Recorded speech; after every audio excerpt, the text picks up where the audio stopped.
Assalamualaikum warahmatullahi wabarakatuh. PPL Siklus 3 PPG Fisika UNS 2021 dengan saya Taranisia Marlangen. Kali ini saya akan membahas materi tentang terapung, melayang, dan tenggelam. Selamat menyaksikan. Assalamualaikum warahmatullahi wabarakatuh. Waalaikumsalam warahmatullahi wabarakatuh. Apa kabar kalian hari ini? Alhamdulillah baik nih. Baik, Bu. Baik, Bu. Nah, hari ini ketemu lagi dengan saya di pembelajaran fisika. Masih melanjutkan materi fluida statis. Minggu lalu saya mengajarkan tentang hukum Archimedes. Hari ini saya akan menjelaskan tentang melayang, mengapung, dan tenggelam. Nah, sebelum saya memulai pembelajaran, saya mau mengecek dulu kehadiran. Ini saya cek sepertinya ada semua. Nah, selanjutnya sebelum kita memulai pembelajaran, seperti biasanya kita harus membaca doa supaya kita diberikan kemudahan dan kelancaran dalam proses pembelajaran. Saya minta tolong untuk Andika memimpin doa. Baiklah kawan-kawan, mari kita berdoa menurut agama dan kepercayaan masing-masing. Berdoa mulai. Berdoa selesai. Tolong dicek lagi yang masih belum rapi, yang masih belum di-mute, tolong di-mute dulu supaya apa yang saya sampaikan hari ini itu bisa dengan jelas tanpa ada gangguan suara lain. Ini ada sebuah fenomena. Adakah yang bisa menjawab fenomena apakah ini? Orang berenang atau mengapung di laut mati. Untuk pembelajaran kali ini, kompetensi dasar atau hal-hal yang harus kalian capai adalah kalian dapat menerapkan hukum-hukum fluida statis dalam kehidupan sehari-hari dan merancang serta melakukan percobaan yang memanfaatkan sifat-sifat fluida statis bentuk presentasi hasil percobaan dan pemanfaatannya. Tujuan pembelajarannya melalui kegiatan percobaan menggunakan rumah belajar, kalian dapat menentukan faktor-faktor yang mempengaruhi peristiwa terapung, melayang, dan tenggelam dengan tepat. Setelah itu dapat membedakan peristiwa terapung, melayang, dan tenggelam. Yang terakhir, menerapkan persamaan mengapung, melayang, dan tenggelam pada permasalahan. Nah, ini adalah peta konsep dari hukum-hukum Archimedes. Dengan kalian memahami konsep mengapung, melayang, tenggelam, kalian juga akan bisa menyelesaikan soal-soal yang ada kaitannya dengan tiga hal ini. Ini ada video yang harus kalian tonton. Pemirsa MyTV, hari ini kita akan eksperimen cara bikin telur berada di tengah gelas sama berada di atas gelas. Yang pertama-tama kita kosongin gelas, habis itu kita masukkan air. Pertama kita cemplungin telur tanpa nggak dikasih garam sama sekali. Nah, itu yang telurnya ke bawah. Nah, kita lihat.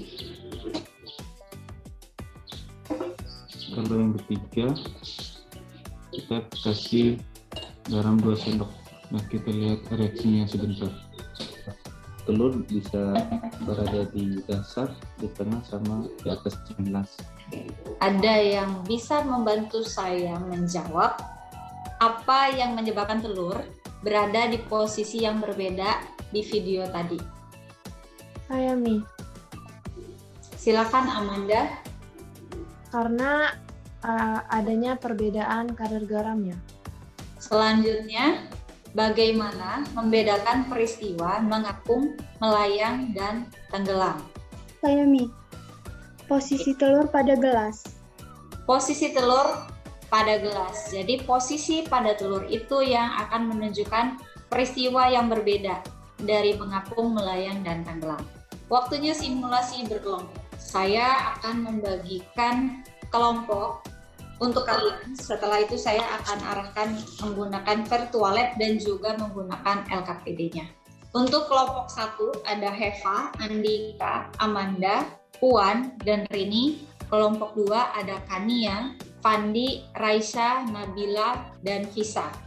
Nah, kalian nanti akan saya masukkan ke dalam breakout rooms.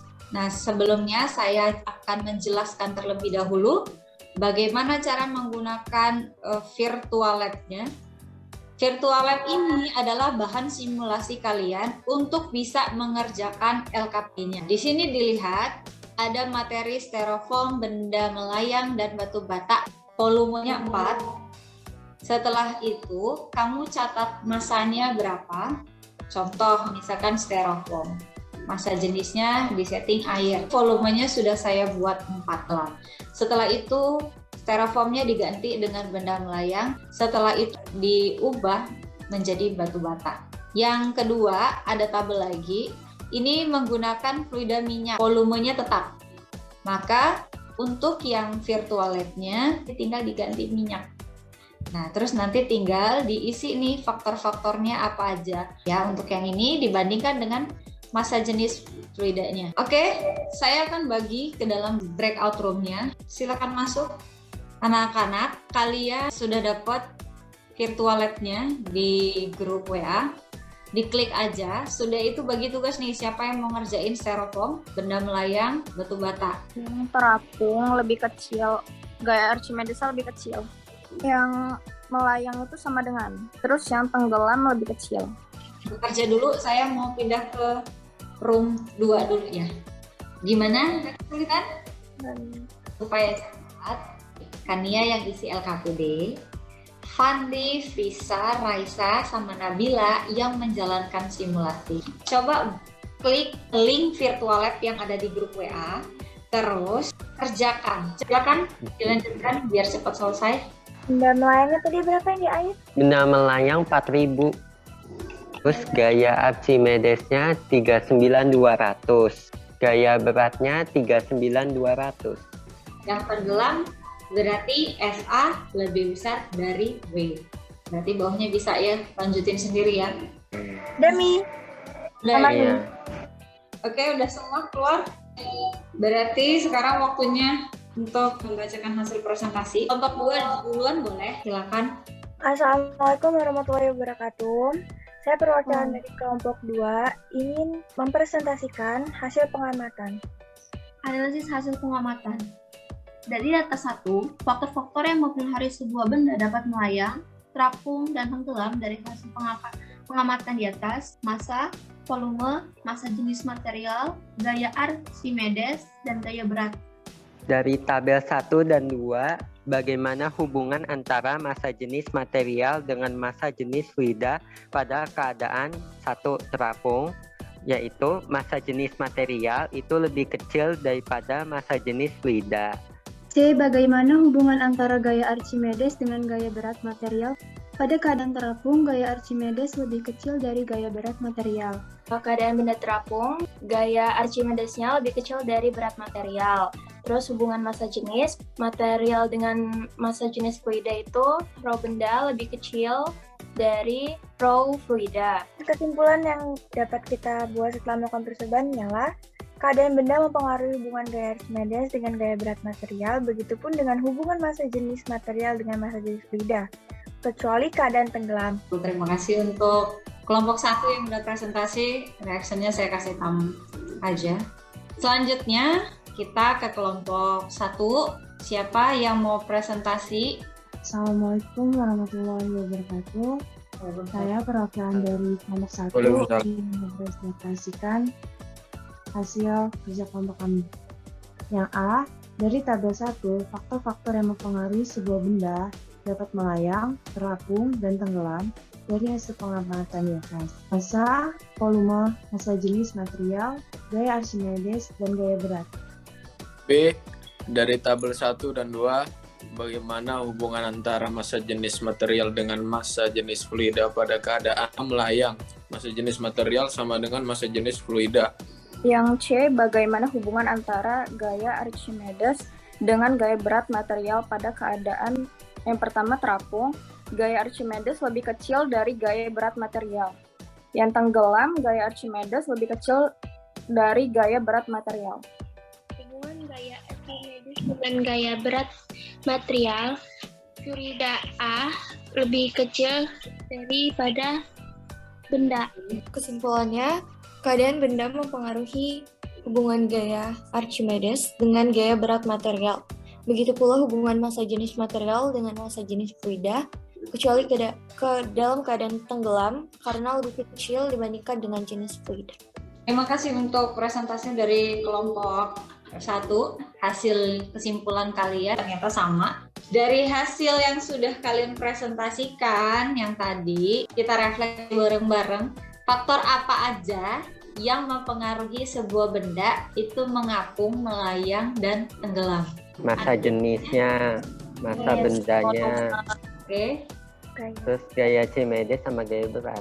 Kapan sebuah benda itu melayang? Kalau FA Gaya sama apungnya. dengan W. Oke, sebuah benda akan melayang kalau gaya apungnya sama dengan gaya berat. Pada saat dia mengapung, Gaya Archimedesnya lebih besar dari berat materialnya. yang terakhir kalau tenggelam, gimana keadaannya? Gaya Archimedesnya gimana? Lebih kecil dari berat material. Untuk selanjutnya, nah untuk memperkuat lagi tentang teori kalian, kalau kamu mencelupkan sebuah benda ke dalam sebuah zat cair, itu akan ada 3 hal. Bisa dia terapung, kayak gambar kapal kertas ini, melayang, contohnya ikan-ikan di lautan yang berenang, kemudian tenggelam. Nah, ketiga kondisi ini ada syaratnya. Pada saat terapung, antara gaya angkat sama WB-nya atau gaya berat bendanya, dia lebih besar. Kalau gaya angkatnya lebih besar, maka sebuah benda itu akan mengapung. Massa jenis bendanya lebih kecil daripada massa jenis fluida. Melayang, gaya angkatnya akan sama dengan gaya berat. Massa jenis bendanya akan sama dengan massa jenis fluidanya. Pada saat tenggelam, gaya apungnya atau gaya angkatnya itu lebih kecil dari gaya berat. Massa jenis bendanya lebih besar. Ini ada contoh soal. Kayu berbentuk balok dengan massa jenis 700 kg per meter kubik dicelupkan ke dalam wadah yang isinya campuran air sama minyak. Gambarnya kayak gini. Rho airnya 1000, rho minyaknya 800. Hitung tinggi dari bagian balok yang muncul ke permukaan. Yang ditanya HU, kondisi sistemnya harus seimbang. Sigma F sama dengan 0. Kalian lihat panah yang searah dijumlah, yang berlawanan dikurang. Maka FA ditambah FA2 sama dengan MG. Rho kali V kali G. Ditambah massa jenis minyak dikali ketinggian minyak dikali A dikali G. M kali G massanya rho benda dikali ketinggian benda dikali A kali G. Hasilnya 10,57 cm. Maka HU sama dengan H yang sudah ketemu dikurangin ketinggian di dalam air dikurangin ketinggian yang di dalam minyak. Dapat 1,67 cm. Soal dari hukum Archimedes dengan mengapung, melayang, tenggelam. Bentuk soalnya adalah HOTS. Ini kamu nanti bisa buka di Google Classroom. Nanti bisa diakses, tulis namanya, kelasnya, sama tinggal pilih jawaban A, B, C, D, E-nya. Untuk minggu depan, kalian akan belajar tentang viskositas. Nah, itu yang akan diajarkan di minggu depan. Terima kasih untuk mengikuti pembelajaran pada hari ini. Sebelum saya tutup pembelajaran hari ini, jangan lupa kalian jaga kesehatannya dan patuhi protokol kesehatan. Pandi bisa bantu saya untuk menutup pembelajaran dengan doa. Mari teman-teman, kita berdoa menurut agama dan kepercayaan kita masing-masing. Berdoa dimulai. Berdoa selesai. Terima kasih sudah menutup pembelajaran kita pada hari ini dengan doa. Semoga apa yang kita pelajari hari ini dapat kalian ingat dan juga mempermudah kalian dalam mengikuti evaluasi. Sampai jumpa di pertemuan selanjutnya. Saya akhiri Wassalamualaikum warahmatullahi wabarakatuh. Waalaikumsalam. Salam warahmatullahi Waalaikumsalam. wabarakatuh.